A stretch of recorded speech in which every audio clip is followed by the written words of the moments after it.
Hello friends, మనము ఈరోజు thermistor గురించి నేర్చుకుందాం. ఇది NTC negative temperature coefficient resistor అన్నమాట.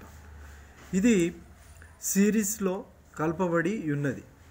ఏసీ సిరీస్ లోడ్లో సిరీస్లో కలపబడింది. పాజిటివ్కి సిరీస్లో కలపబడింది.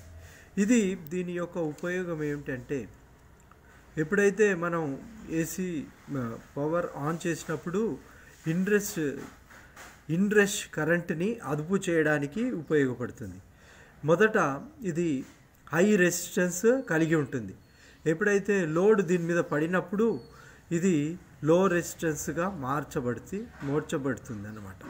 ఈ విధంగా ఇన్రష్ కరెంటును అదుపు చేయడానికి ఈ ఎస్ఎంపిఎస్లో MF72 అనే ఈ థర్మిస్టర్ ఉపయోగించబడుతుంది. సో ఫ్రెండ్స్, ఇది థర్మిస్టర్ యొక్క ఉపయోగాలు. ఇప్పుడు ఈ వీడియో మీకు నచ్చినట్టయితే సబ్స్క్రైబ్ చేయండి, షేర్ చేయండి. Thank you for watching my video.